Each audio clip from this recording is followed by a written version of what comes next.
Hello everyone, and welcome to another edition of All About the Cars of Gran Turismo 7. In this video, we're going to learn all about the 1964 Porsche Carrera GTS 904. Now, this car was just released on the Gran Turismo 7 a couple of days ago from when I made this video, and it was released in late March of 2023, and it is currently, if you do watch this video right after I put it up, you will be able to purchase this car as it's hot on the Legendary dealer. This will eventually go away and it will go back into the rotation of Legendary cars and will be available for purchase every now and then. But it is only available for purchase at the Legendary dealer, and if you aren't familiar with the Legendary dealer, it does rotate cars in and out of the dealership every day. So this car may or may not be available for you to purchase at the time that you watch this video, but it will eventually rotate back into being available for purchase again in the near future, so be sure to check back often for its availability. First things first, I want to show you that this car costs 2.5 million credits to purchase, so it is not cheap, but it is Legendary, and that's why it costs so much. All right, I'm going to click on this car, and we're going to start by going over some of its specs. First, this car comes stock with 511.64 performance points. It has an MR drivetrain, meaning that the engine is situated at the middle of the vehicle, and the rear wheels drive the car. The maximum stock power is 179 horsepower at 7,000 RPM. The weight is 1,433 pounds, and the engine is naturally aspirated. Now we're going to click on Learn More and see what Mikhail has to say about this car. The Carrera GTS 904 occupies a prominent place in Porsche Motorsport's storied history. Since the early 1950s, Porsche competed in international races with the Porsche 356. During this time, the company, based in Stuttgart, Germany, was busy developing a dedicated race machine. Porsche's goal was to build 100 cars in 12 months strictly for racing. It finally accomplished the feat in 1963 with the Carrera GTS. Powering the car was not the tried and tested Flat 6 used in the 911 sports car, but an air-cooled Flat 4 that was mounted amidships in a sleek and lightweight body. As soon as it was unveiled, the Carrera GTS 904 was racing all over the world. This particular Carrera GTS competed in the second Japanese Grand Prix held in 1964. Its legendary battle with Nissan's Skyline race car remains one of the most memorable moments in motorsports. Alright, that's everything we can learn about this car from the Legendary dealer, so we're going to back out to the main menu now and go to the garage where I'll get into this car and we'll learn some more about it.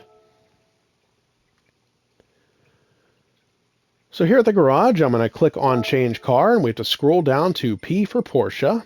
Now, as I mentioned, I just bought this car, and I have a ton of Porsches, so it might take me a second to find it. And there it is, not too hard. All right, I'm going to click on this car, we'll listen to the startup sound, and then we'll go over some more information about it.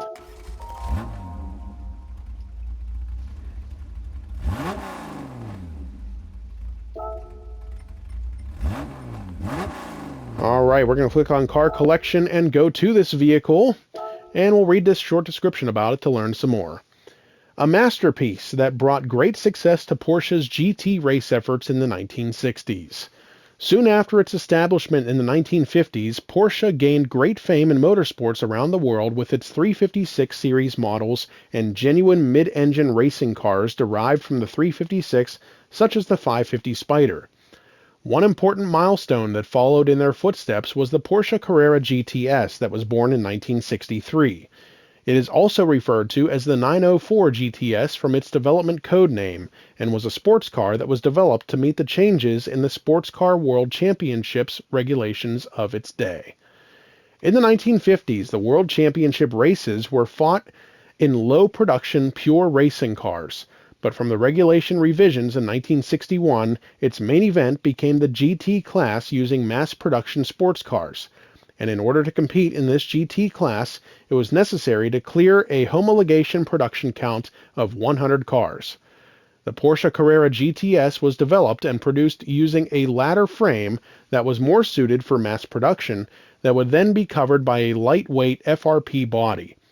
For Porsche, this was the first time utilizing this format. The car is also known for the low and beautiful styling by Ferdinand Alexander Porsche, the grandson of the founder, Dr. Ferdinand Porsche.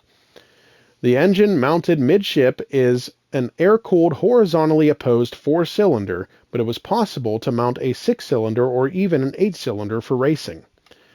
The Porsche Carrera GTS showed fantastic performance from its debut with wins in races like the Targa Florio and even achieving class victories in endurance races at the Nürburgring and the Le Mans. It also succeeded in dominating the 1964 GT Class Championship. So lots of great information about this car from Gran Turismo's description. Now we're going to back out to the main menu once again and go next door to the cafe, where we'll see if anybody is here to talk to us about this car. And we have one person, and that's Jeremy, so we'll see what he has to say.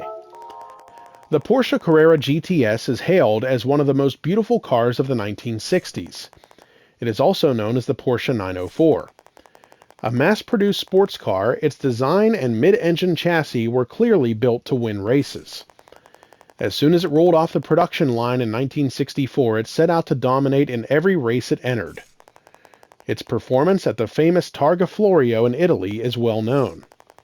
The Targa Florio was a road endurance race in Sicily consisting of a 72-kilometer track that was lapped 10 times. Competing in the Targa Florio's GT2 class in April of 1964, the Carrera GTS bested its rivals Ferrari, Alfa Romeo, and Ford, claiming an impressive overall victory. The drivers who piloted the Carrera GTS were Antonio Pucci from Italy and Colin Davis from England. In the same year, the Carrera GTS also won class victories at Sebring and Le Mans. A year later, in 1965, it won again at the Targa Florio and elsewhere. Alright, that's everything we can learn about this car, but I will make one final stop at the tuning shop, where I'll show you everything that can be done to improve this car's performance and power. So as I mentioned, I just purchased this car, so I have not done anything to it. And honestly, it looks like there's not a whole lot that you can do to it. So you have to remember that when Porsche developed this car, it was being developed as a race car. So a lot of these parts were either probably already added to the car, or there were better parts already on the car. So a lot of this stuff is not available. So we'll start under the sports section, and you can see that everything here, with the exception of the tires, is not available. Under Club Sports, a lot of the same. Actually, the only thing that is available under Club Sports are the two things that reduce power, which is the ballast and power restrictor. Under Semi-Racing, you can add a racing crankshaft, a medium or high RPM turbocharger, a fully customizable manual transmission, and the increase of body rigidity is also available. And under Racing, still lots that's not available, but you can add stroke up, the racing intercooler, the racing muffler, the slotted discs of racing brake kit, the brake balance controller, the fully customizable suspension, the fully customizable racing transmission, and any of the racing tires. So while there isn't a whole lot that can be done to this car, there's still a little bit that you can do to give it that little edge that might help you defeat your opponents. Alright, that's everything we can learn about this car from Gran Turismo 7, so I hope you enjoyed the video, and I hope it helps you to determine whether or not you'd like to add this car to your collection. Stay tuned for more videos highlighting all of the cars of Gran Turismo 7. Don't forget to like and subscribe to our YouTube channel. Thanks for watching, and we'll see you next time.